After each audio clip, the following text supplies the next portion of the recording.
Ayahi Bharade Devi Traksare Brahmavadini Gayatri Chandasang Mata Brahmajani Namastute Om Asato Ma Sadgamaya Tamaso Ma Jyotirgamaya Mrittor Ma Amritangamaya Aviravir Maedhi Rudra Jate Dakkinamukham Te Namang Pahinityam Te Namang Pahinityam Om Shanti Shanti Shanti.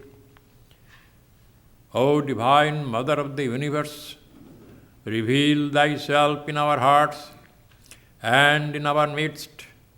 We invoke Thy presence amidst us. Thou art the sacred words of the Scriptures. Thou art the embodiment of knowledge and liberation. Thou art the supreme bridge to immortality. Lead us from unreal to the real, from darkness to light, from death, disease, and suffering to immortality.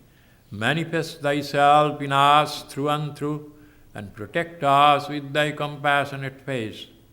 Om Peace. Peace be unto us, peace be unto all living beings.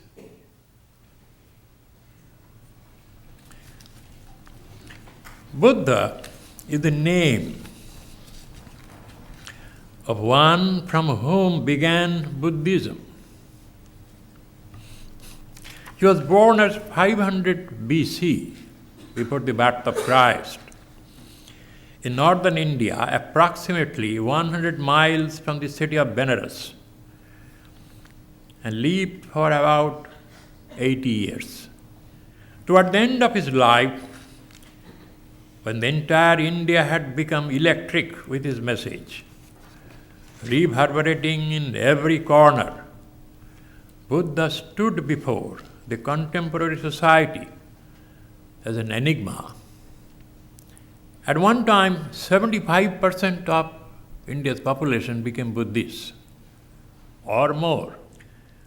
Many came to him and asked him what he was. Many made speculations about what he could be. An angel? A god? An acharya or a messenger?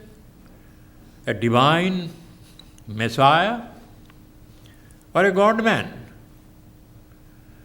In answer to these speculations, Buddha himself said, "No, I am none of these. I am the awakened one." When the rest of the world was wrapped in the womb of sleep, dreaming a dream known as waking, in the life of mortal man, Buddha roused himself by shaking off the daze, the doze, the dream, and the fantasy of that which we call life. Imagine a subcontinent deep in religious tradition, Vedas, Upanishads, worship of God. Buddha came to preach a religion devoid of all these things. He said, "My word is the scripture. My word is the tradition. I am the person." I sometimes feel shuddered to imagine even that in a land who is standing alone and people listened to him and followed him in crowds. Pre-Buddhistic India was taken over by a grim crisis of values. Hinduism had fallen on evil days.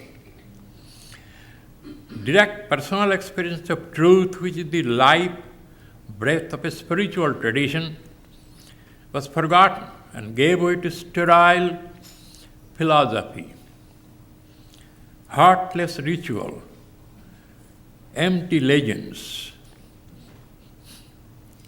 and hollow theology.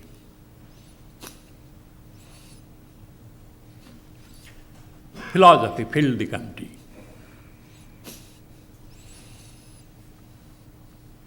It had ceased to be a living tradition, and being spiritual was a vocation for driving sophisticated pleasure by intellectual jugglery among the educated.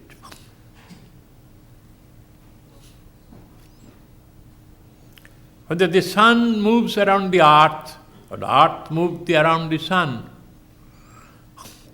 was the debate. Whether Monday I should eat eggplant or Tuesday zucchini, whether I will eat fish or fowl, that became religion. The echo could be found in Swami Vivekananda's teachings. I went to length and breadth of India, Swami Vivekananda says. I slept and ate with the poor. I cried for them. I saw the religion of the Upanishads have been forgotten.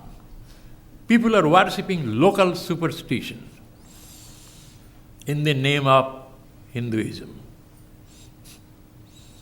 Throw overboard all these things. I do not mope over the ruins of the past. I have too much vigor in my blood.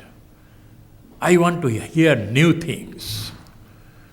People have lost centuries of foreign rule, poverty, have made the people of India lose their backbone. Those are the firing words. Countless cults arose in different parts of India, each claiming to be custodians of truth. The ancient Upanishads speak of two images of God. One is all-pervading self, consciousness, and the other is God in man. In search of the ultimate and transcendental God, India had forgotten the most immanent and living God of the Upanishads. At this crucial point of history, Gautama Buddha was born to wake up India to the truth, which is not for otherworldly, but this worldly. Not merely transcendental, but also empirical. Not merely philosophy, but also scientific and pragmatic.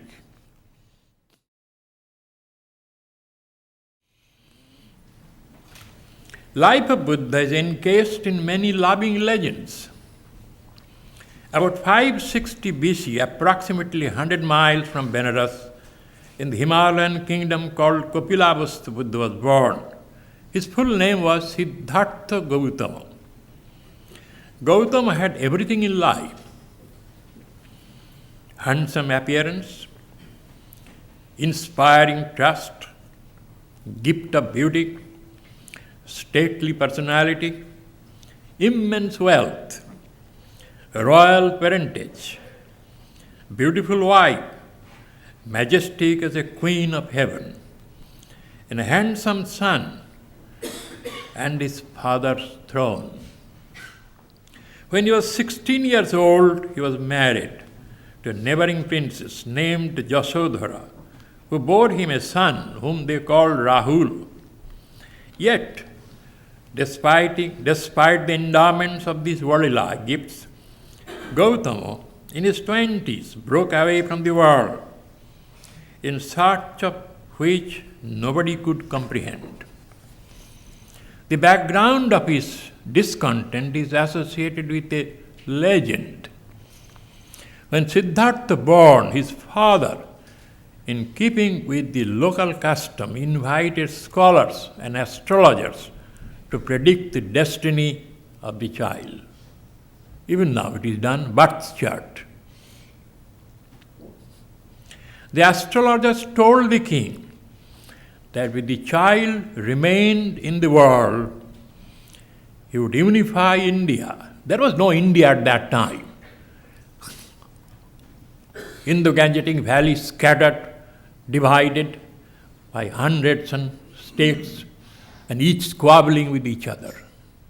On the other hand, astrologers said, if he did not remain in the world, he'd renounce everything and be the prince among the knowers of truth and the world redeemer.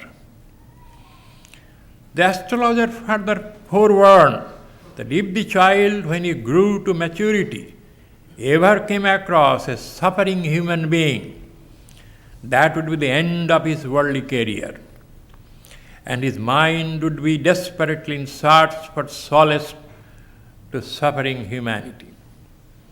On hearing these forecasts, Siddhartha's father became very apprehensive. No effort was spared by the king to keep Siddhartha's mind attached to the world. It is said that he built 3 palaces for the young prince and appointed 40,000 dancing girls to keep the prince continually entertained. 40,000. In modern times, a person does not need 40,000, not even 40. One is enough.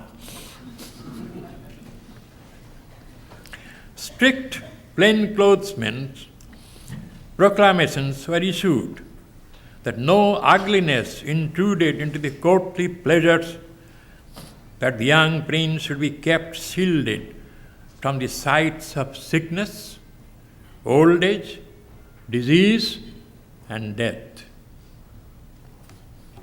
Yet, everything failed.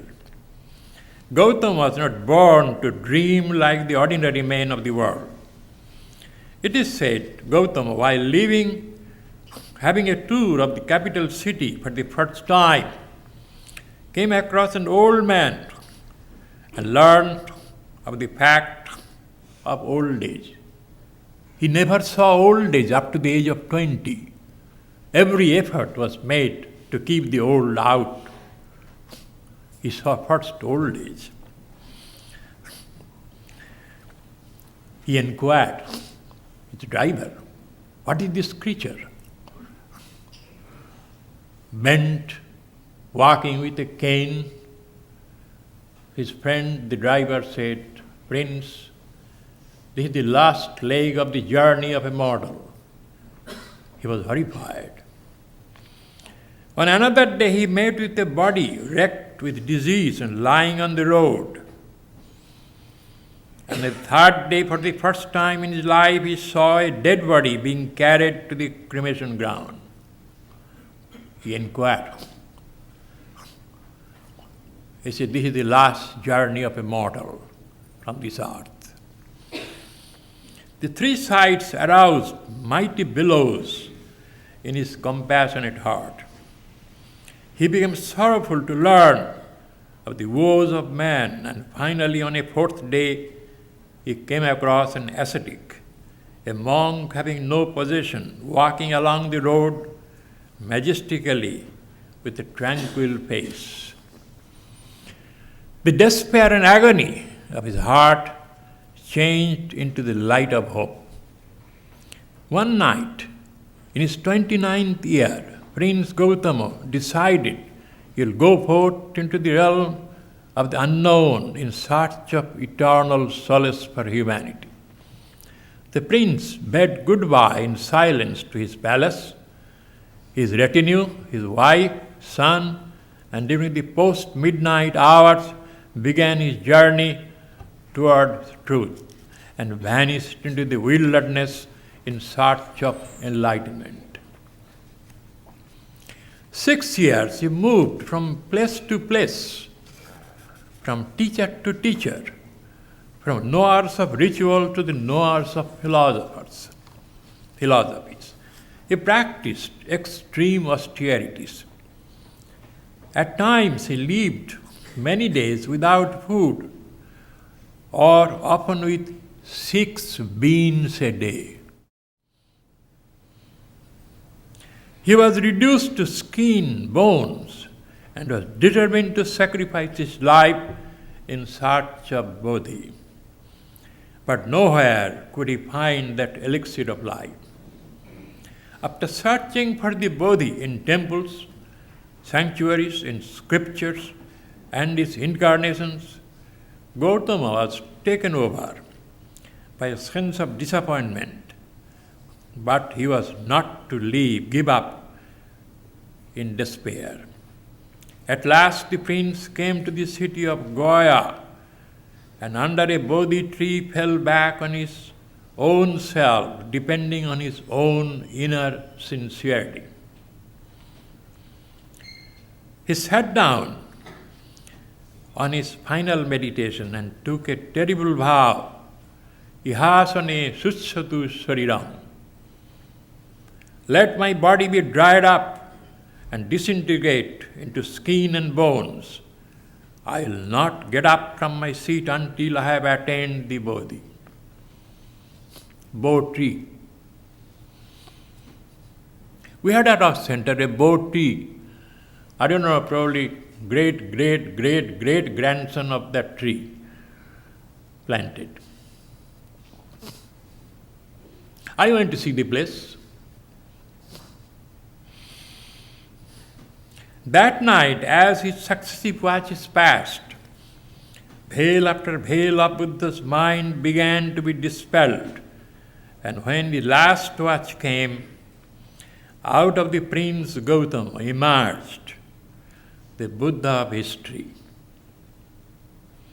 shining with the blessings of light and Bodhi. At dawn came, Buddha saw the world of pulsating with new light, new rhythm, new hope. Buddha remained immersed in ecstasy for some time, but the compassionate one could not enjoy the bliss of ecstasy long, because he had a mission not to found a philosophical system, but or write books, but to dispel the sorrow of man. He saw in his vision his old father appearing before him. Son, come home. His wife, son carrying, appearing before him. He disregarded them as delusions of his own mind appearing before him. It's according to one account, he could not get up from his seat for a few days.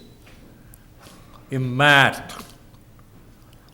According to another account, the Maro, the tempter, which is equivalent of Satan in other religions, came. Buddha, what you will do with this, what you have gained? Who will understand that thing in this world? Get up, go home, enjoy the pleasures of life. Buddha says, get thee behind me, as Christ said to Satan.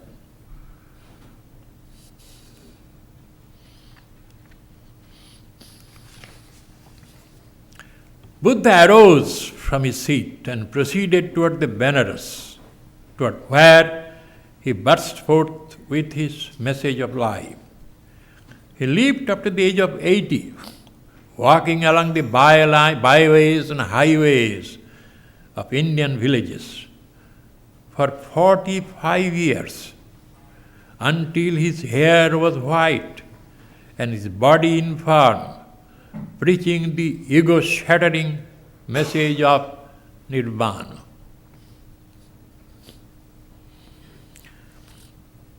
Centering around Buddha, there arose hundreds of institutions, thousands of monks and ascetics, mighty institutions of service, and gigantic traditions of art and architecture.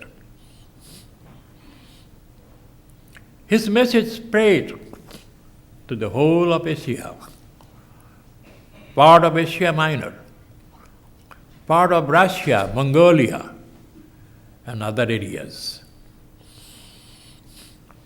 He ushered in a great spiritual renaissance, which gradually gave rise to the political, economic and cultural renaissance of India. Buddhism overtook India overnight. It drew its vitality from Hinduism, but against the deadness of the Hindu society, and it hit back. It preached a religion which is devoid of divine authority or scriptures. One of the conditions of religion, it must have a book and divine authority, faith in God. He remained silent, whether God is there or God is not there. Second, devoid of rituals. We love rituals. Much of our prayer, worship goes on rituals. How many times ringing the bell, how many incense to be offered, devoid of speculation, which is part of philosophy. Centuries together, God is there or not. The philosophy is guessing against guess. So someone wrote, I had a friend whose name was Guesser. His knowledge began to grow lesser and lesser. At last it became so small, he became a college professor. That is the philosophy. Devoid of tradition. Tradition is one of the main pillars of a religion, passing from one generation to the other. Buddha said, no, I am the tradition. Think of the courage of a person.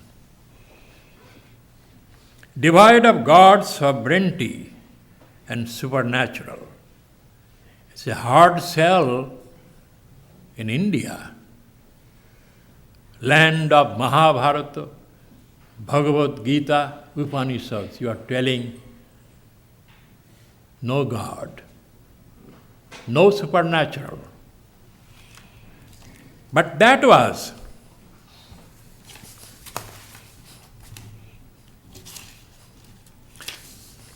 so a most pragmatic philosopher. Be on your feet. You have the resources. When pushed against the wall, your fire will come out. That is Buddha said. How pragmatic values come? We think it is being done by somebody else. Everyone was seated around a table as the food was being served. When little Logan received his plate and he started eating right away. Logan, wait until we say our prayer. Grace, his mother reminded him. I don't have to, the little boy replied. Of course you do, his mother insisted. We say prayer before eating at our house. That is at our house, Logan explained. But this is Grandma's house and she knows how to cook. Huh?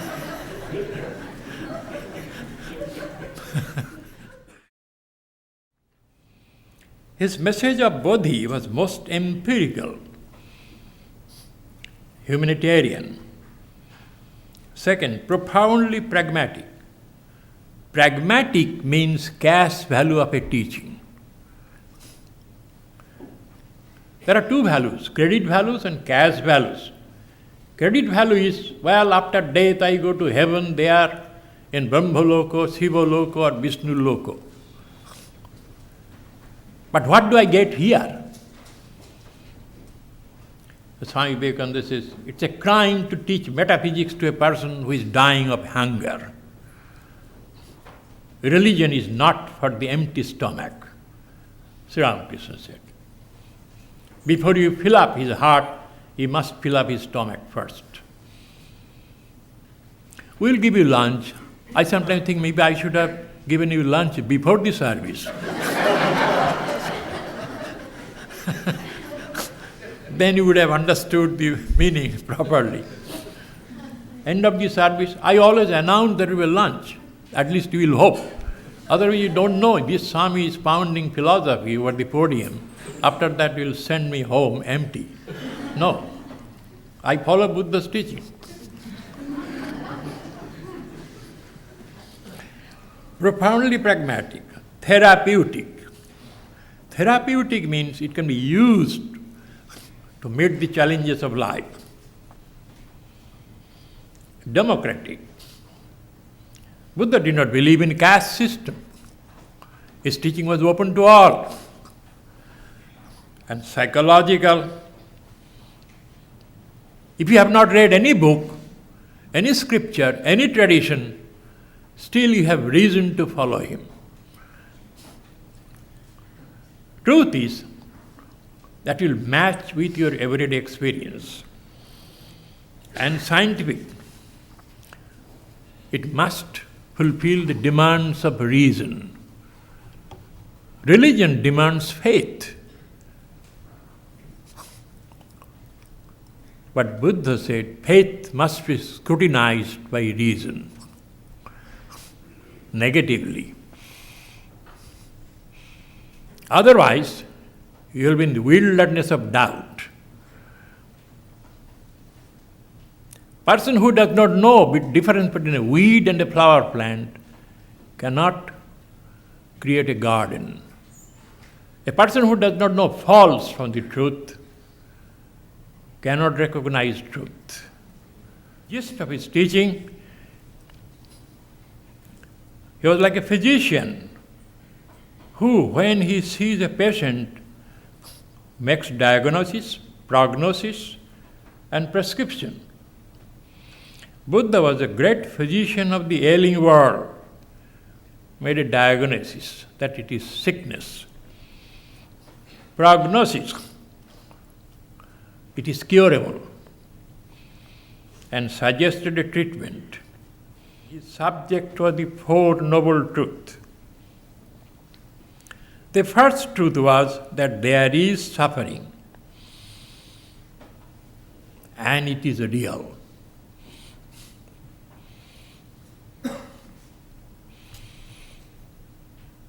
Virtually it is standing against the teaching of Vedanta. Suffering is Maya, unreal. The critics of Vedanta says that means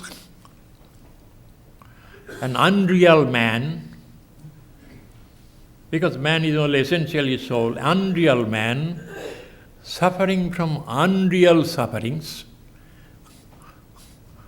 practicing unreal spiritual practices, he might be achieving a solution which is also unreal. Whole thing is unreal. Buddha said, no, suffering is real. And there is suffering. People don't want to believe. Up to 30, a person is optimist, dreaming dreams.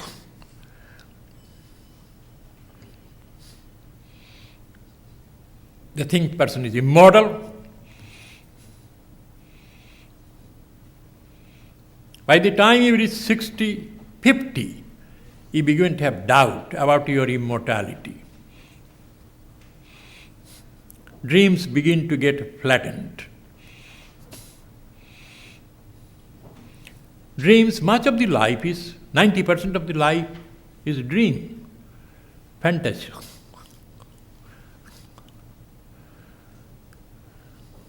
Adolescence to youth, it's a stormy period.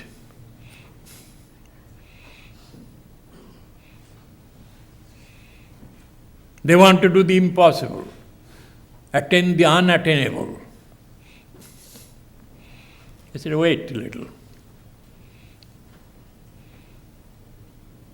Dream of marriage. You know, marriage, they used to say marriage is a 3-ring circus. Engagement ring, wedding ring, suffering. Somebody added the 4th, enduring.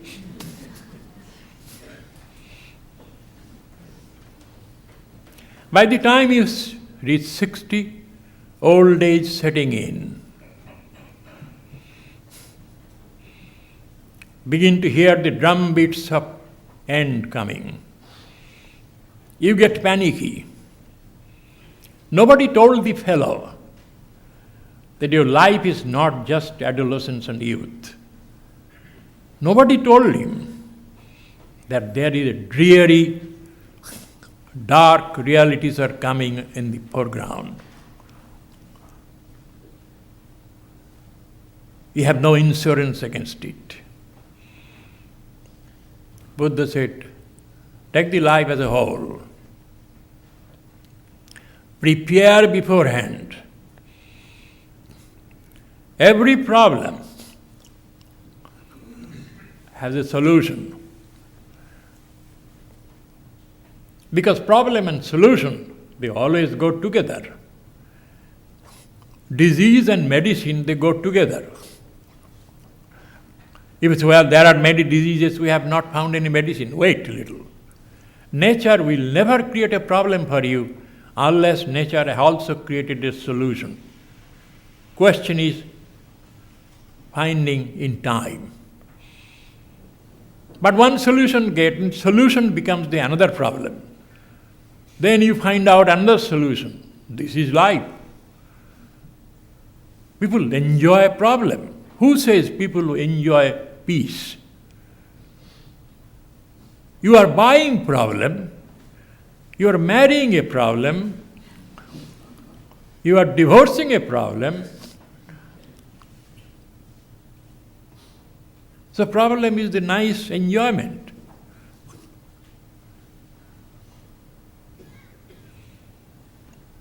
And that will wake you up someday.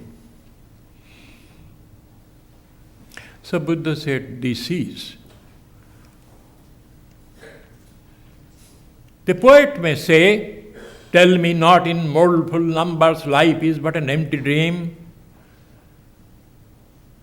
Live little longer, you will be a philosopher, good philosopher. Life is a sad tale told by an idiot full of sound and fury signifying nothing.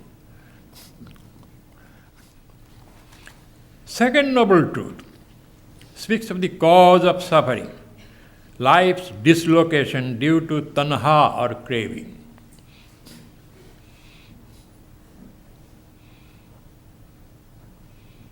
Craving for enjoyment. Multiplication of desires. Buddha said, desires are the basic ingredients of life, but how much and how far? The third noble truth is the cure lies in averting the craving, bringing it to their economic limit. And the fourth truth speaks of the way out of the captivity. So it's teaching.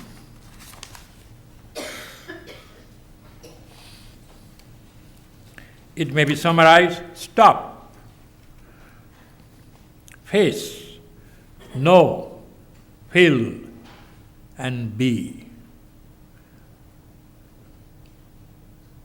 Stop, it came from his story of the Angulimal. He was a highwayman. He wanted to kill people and cut his fingers and make a garland. He was a terror in a kingdom. King could not control him. Buddha came to that town, heard from the king. He said, I like to see Angulimal. King said, Your Holiness, he is a terror. I'll give an army to protect you. He said, no, I will go unarmed.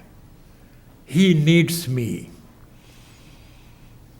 Buddha approached into the deep forest. From a distance, Angulimala shouted, stop, don't progress, proceed. Your life will come to an end. Buddha shouted back, I stopped long ago. You need to stop. You are hiding from place to place for your crimes. The man never heard who could tell him. You stop. He came forward. looked at his face. You stopped? He said, yes. I long ago stopped dreaming dream, desiring desire. I have no fear. That was the end of Angulimala's highway life. Another anecdote of his life, Buddha was going through Benares. There was a farmer, Bharadwaj. He harvested.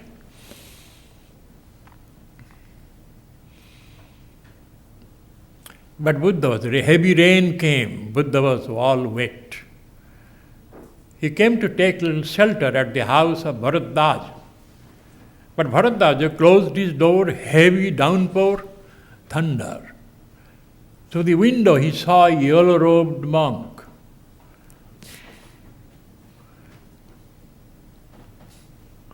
He sang a song. I grow, my harvest, rise. My families are all inside safe. O rain, pour in, O thunder, blast. Buddha also from outside in that drenched in rain sang, I have harvested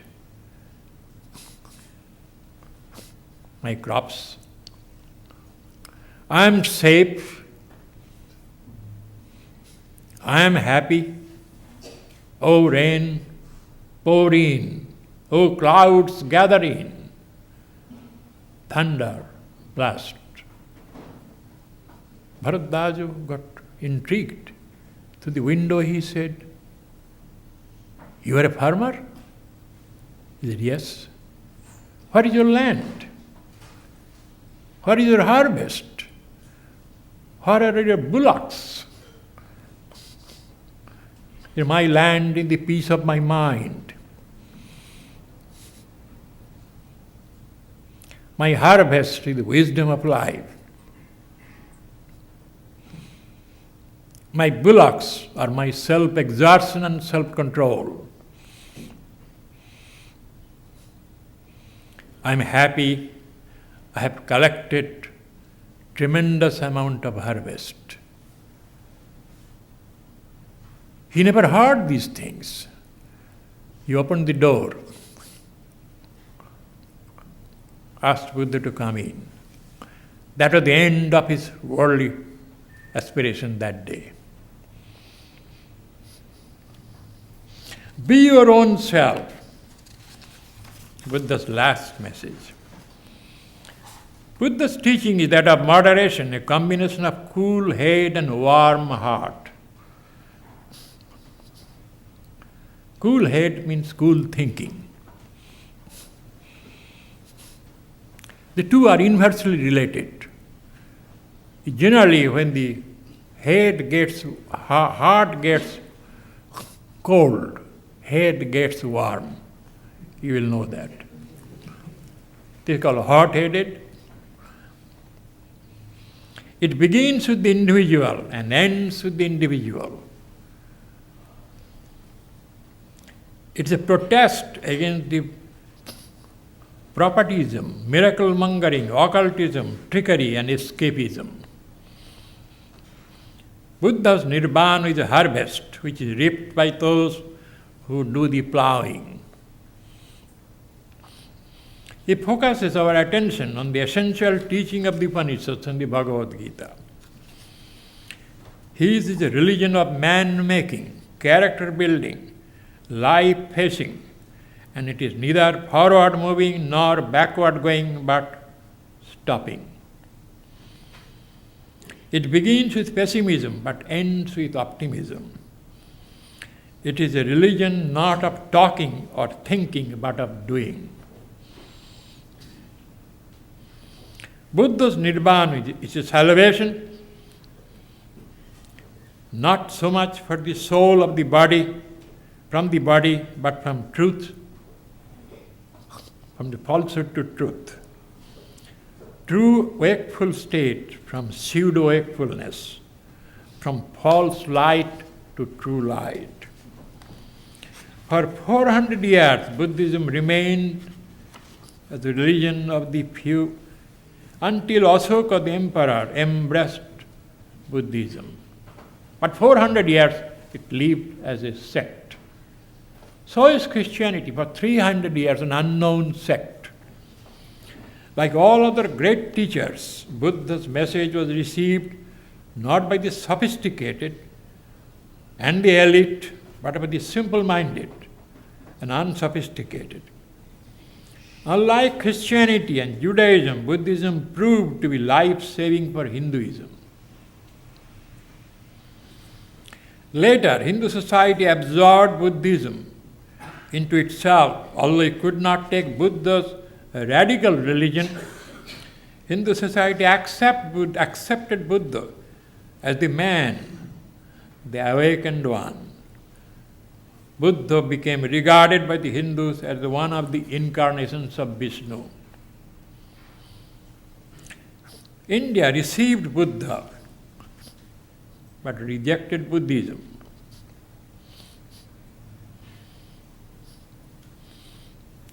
In the West, we received Buddhism but rejected Buddha. His teaching is the echo of the Raja Yoga of Patanjali. Go deeper, you will find the echo of the Upanishadic teaching. Living God in all souls. Only he did not give the name as God. So Buddha said, be true. Face the brute. Echo of the Bhagavad Gita's teaching. Be a lamp unto yourself. The three words, Buddha, Dharma, Sangha, you heard in the music. The other side of the life is unknown. This side of the life is the earth you know, known world. In between, there is a limitless ocean of mortality. You begin the journey chanting Buddhang Saranang Gacchami. Then the boat begins to go. In the mid-ocean, this side begins to fade. That time, Dharmam Saranam Gacchami. Dharma means righteous conduct, which is sincerity. Finally, this side vanishes. The other side is not even seen. You are in the middle of the limitless ocean. There comes Sangha, the community of followers of Buddha. Their strength, their determination, that will take you across this ocean of sorrow and mortality. That is the teaching of Buddha. Thank you. Om Jananing Saradang Deving Ramakrishnan Jagatgurung Padpadmetayo Sritva Pranavami Mahur Mahur. We bow down to Mother Sarada and the great Master Sri Ramakrishna. We take refuge at their feet and bow down to them over and over again. Om, peace, peace be unto us, unto all living beings. Om Namah Sri Jyotirajaya Vivekananda Suraye Satchit Sukha Sarupaya Swamine Dukharine. We bow down to Swami Vivekananda, king among the Jyotis and Yogis of all times, whose nature is that of knowledge, existence, bliss absolute, and was born to remove the sufferings of all. Om, peace, peace, peace.